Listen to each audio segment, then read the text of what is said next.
लीजिए, पाकिस्तानियों के लिए 1 अक्टूबर को इंतहाई बड़ी खुशखबरी सामने आई है कि पेट्रोल की कीमतों में कमी नजर आई है। वाज़िया तौर पर 8 रुपए पेट्रोल सस्ता कर दिया गया है। एक बार फिर से पाकिस्तानियों को इंतहाई अपर लेवल पे ले जाकर बेवकूफ़ बनाने की कोशिश की जा रही है। ऐसा जाहिल हमें समझा जा रहा है कि जैसे ही पेट्रोल 80 रुपए बढ़ाया जाता है तो साथ ही 10 रुपए नीचे कर दिया जाता है।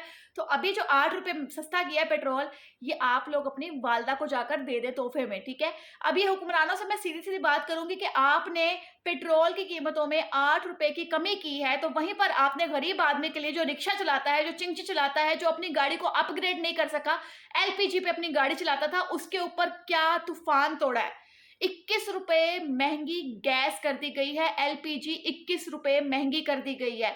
इनके बाप का राज इस पाकिस्तान के ऊपर चलता है, फ़कीरों की तरह माँगना इन लोगों को आता है। बस इन्हें ये आता है कि आईएमएफ से राब्ता कर लो, फलाँ मुल्क से राब्ता कर लो, फलाँ मुल्क से राब्ता कर लो, भीख माँग लो इन लोगों से, और इन्हें कुछ नहीं पता। अपनी जेबें कैसे भरनी है, इन्हें अच्छे तरीके से ये सारे गट्स जो है ना, वो पता है कि किस-किस तरह से अपनी जेबें भरनी है, अपने खानदान को खिलाना है इन लोगों ने।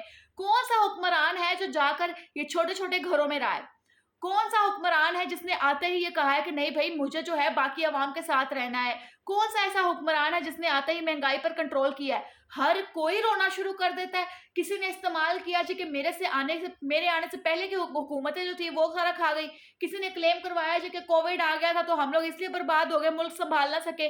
किसी ने क्लेम करवाया जी कि हमने सड़कें बना दी, इस वजह से हम कुछ नहीं कर सके। ओ भाई, पाकिस्तान के लिए अभी तक किसने क्या किया है, ये अभी तक कुछ पता नहीं है।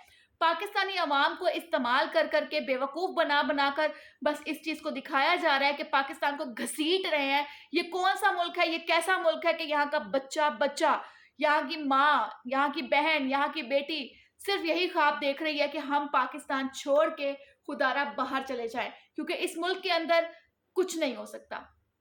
आज से 20 साल, 25 साल, 30 साल, 40 साल पहले की जो एग्ज़ाम्पल्स हम सुनते हैं ना, उसपे हम कहते हैं कोई बात नहीं यार, पैसे की वैल्यू बढ़ गई है, कोई बात नहीं यार, मैं जो साथ-साथ सैलरीज़ भी बढ़ी है, क्योंकि आज से 25 साल पहले जो सैलरी होती थी, वो मेरे ख़्याल से 2500 या 3000 होती होगी, ज़्यादा से ज़्यादा 25,000 हो जाती होगी। मगर आज के वक़्त में सैलरीज़ जो हैं वो 50,000, 60,000, 70,000 मिल रही हैं, थोड़े पढ़े-लिखे तबके की बात कर रही हूँ मैं। तो ये सैलरीज़ जो मिल रही हैं, उन पे मैं बात करूँगी कि आज से 2.5 साल पहले चले जाएँ तो वही 50,000 रुपए कमा रहे थे, और आज 2.5 साल के बाद भी 50,000 रुपए कमा रहे हैं, मगर अखराजात भी उतने हैं, मगर कहाँ से खर्चे करें? इतनी महँगाई हो चुकी है, यही हुक्मरान जो जेबें भरने के लिए बैठे हुए हैं, इन्हीं से मैं सवाल करूँगी कि भाई कहाँ से लाएँ पैसा? कहाँ से दाल, आटा, चीनी खाएँ? ये तो सवाल है हमारे पाकिस्तानियों से, यही सवाल है मेरा हुक्मरानों से कि इन लोगों का क्या इलाज किया जाए। मैं तो कहती हूँ कोई ऐसा ज़वाल आए, कोई ऐसा अज़ाब आए इस मुल्क के ऊपर कि ये जितने हुक्मरान हैं ये अल्लाह को प्यारे हो जाएँ।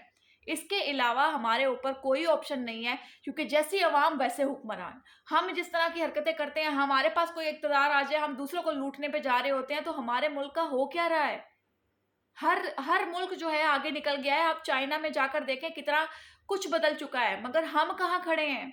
हम दिन ब दिन नीचे जा रहे हैं। पेट्रोल का झांसा देके हम लोग को फ़ील करवाया जाता है कि जी ज़्यादा हो गया, कम कर देंगे, या 8 रुपए की लानत आप लोग अपने पास रखें, तो ही बेहतर है।